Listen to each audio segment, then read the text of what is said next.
Nama saya Ibu Eki, usaha saya di bidang handicraft, khususnya kerajinan lilin hias. Alamat usaha saya di Jalan Cikarang, Gabutan, RT 3, RW 3, Joyosuran, Kecamatan Pasar Kliwon, atau bisa diklik di linknya di Google Map Gria Lilin Solo. Usaha ini berawal dari tahun 2010. Saat itu anak saya komplain karena tiap pulang sekolah saya masih kerja. Jadi saya putuskan untuk resign dan membuka usaha ini karena saya suka kerajinan. Awalnya usaha saya berbagai macam souvenir pernikahan, tapi karena saya sadar pentingnya branding, maka saya memilih produk unggulan saya. Akhirnya kita sepakat lilin hias menjadi produk unggulan kami. Saya memilih lilin karena waktu itu belum banyak yang usahanya lilin, dan dari lilin itu bisa dibentuk berbagai macam produk seperti souvenir pernikahan dengan berbagai macam bentuk yang lucu-lucu, lalu bisa digunakan untuk aromaterapi, juga bisa diaplikasikan menjadi dummy food atau replika makanan yang saat ini sudah tren ya, udah bisa diterima pasar sebagai display untuk resto-resto atau untuk kafe. Bahan yang kita gunakan berbagai macam ya, tergantung permintaan dari pasar. Ada yang ramah lingkungan, misalnya soy wax, jadi lilin yang berasal dari kedelai. Ada palm wax, ada juga parafin. Jadi kita ini aja menuruti permintaan pasar. Kalau yang untuk aromaterapi, khusus untuk aromaterapi, kami menggunakan bahan-bahan yang ramah lingkungan, yaitu soy wax.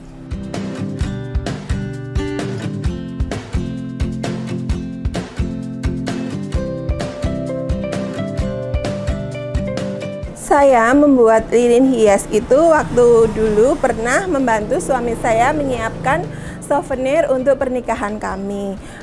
Saudara kami, kebetulan adik suami saya mempunyai usaha lilin hias, cuman dia sudah untuk ekspor, jadi lilin yang besar-besar. Cuman saya mengembangkan sendiri dengan step by step. Awalnya yang mudah-mudah, yang cuma dituang-tuang gitu, tapi lama-lama kalau kita sudah menekuni satu usaha, pasti kan berkembang. Jadi saya berinovasi, sehingga banyak sekali variasi-variasi yang kami lakukan dan akhirnya bisa diterima pasar dan bertahan sampai saat ini.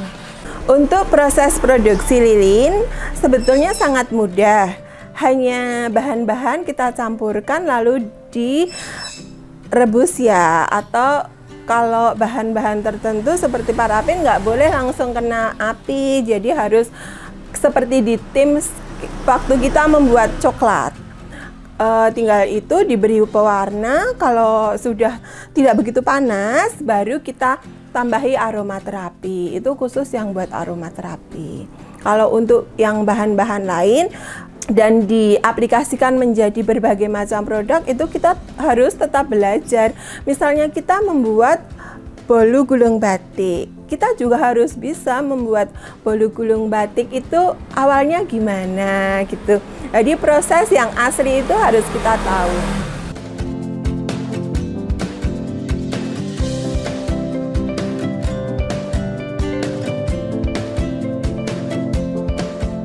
Untuk jenis-jenis atau berbagai macam produk yang kami buat, yang paling laku dulu sebelum pandemi itu souvenir pernikahan. Karena souvenir pernikahan itu bisa disesuaikan dengan permintaan customer. Misalnya ada dokter gigi ingin nikah, dia minta dibuatkan, Mbak saya minta dibuatkan model lilin tapi bentuknya gigi ya.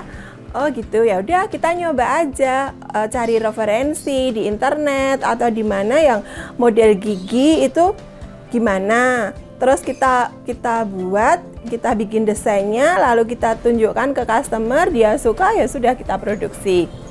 Atau ada tentara ingin nikah, minta aku pengen souvenirku itu lilin baju yang doreng-doreng, bisa nggak? Ya kita coba lalu kita tawarkan seperti itu. Jadi kita kreativitas kita aja. Atau kalau pengen yang seger-seger, oh lilin es gitu juga bisa. Jadi budgetnya juga bisa disesuaikan karena ada yang kecil sampai besar. Kalau untuk model-model yang lain biasanya saya juga mengikuti tren pasar.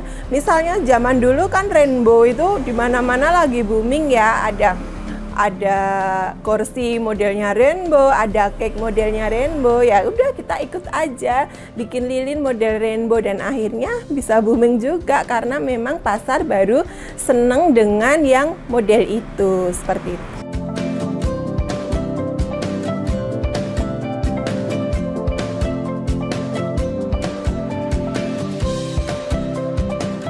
Untuk tingkat kesulitan, khususnya yang replika makanan atau yang dummy food, itu kesulitannya memang tinggi. Jadi kita harus benar-benar mengetahui bentuknya. Ini misalnya itu tadi yang saya ceritakan, kita bikin puding batik.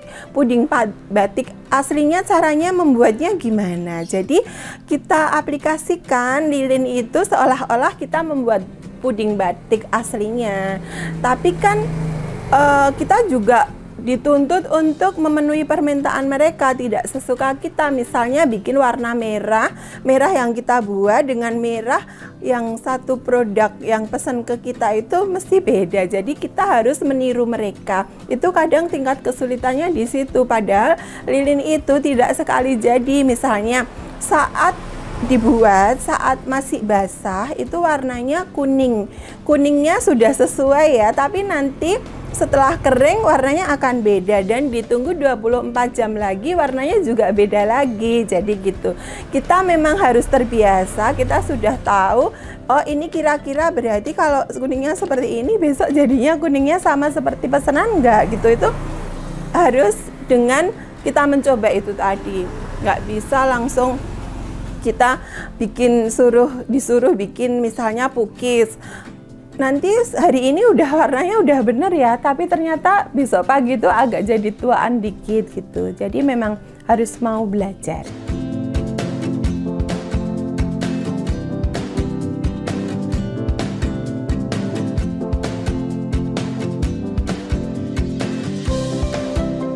Untuk pemasarannya, yang souvenir itu sekarang memang kami tidak begitu banyak produksi souvenir seperti dulu sebelum pandemi, karena juga melihat situasi dan lifestyle orang sekarang itu beda dengan waktu kita itu sebelum pandemi. Kan sekarang itu serba praktis, apa-apa nggak seperti dulu lah, kondisi perekonomian juga. Jadi saya berinovasi bagaimana supaya usaha saya tetap jalan, yaitu dengan mencoba untuk peluang ekspor dengan produk-produk yang bisa massal. Kalau untuk yang tetap bisa jalan biar ini eksis, itu tadi saya membuat dummy food atau replika makanan. Harganya cukup lumayan mahal, tapi proses pengerjaannya juga tingkat kesulitannya itu juga lumayan tinggi, jadi bisa seimbang gitu.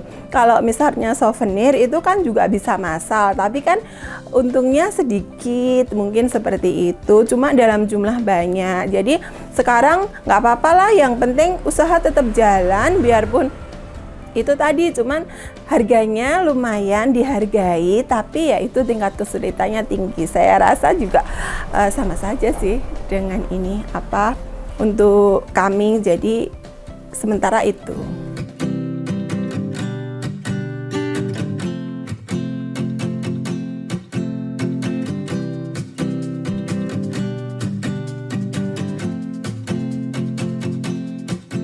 Ya, selain kami produksi, menerima pesanan, kami juga melayani berbagai macam pelatihan. Kebetulan saya sudah ada kerjasama dengan salah satu SMA swasta di Kota Solo. Jadi saya untuk kewirausahaannya membuat berbagai macam kerajinan, ada coklat juga, ada gelang, ada lilin, macam-macam. Karena memang dasarnya saya banyak belajar di kerajinan ya. Jadi tidak cuma lilin, tapi kalau ingin ada yang kursus lilin, waktu dulu workshop kami masih luas, itu kami sering mengadakan pelatihan rutin dan menerima berapa nanti setelah 20 orang atau 10 orang kita mulai gitu. Tapi untuk saat ini karena tempat kami juga sekarang kecil, jadi kami sementara dipanggil kalau tapi ada minimal peserta gitu.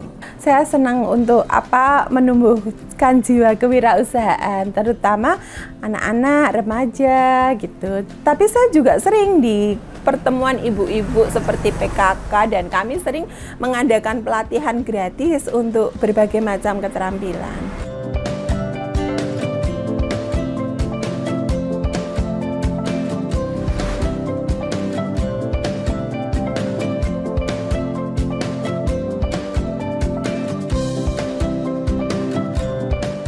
Untuk tips-tips buat para wirausaha, lebih baik itu kalau kita seneng dengan apa yang kita usahakan itu. Jadi misalnya saya seneng kerajinan, maka jadi nggak ribet gitu loh. Maksudnya kalaupun ada halangan, ada rintangan, kita ini aja dijalani aja dengan senang hati karena memang kita suka gitu.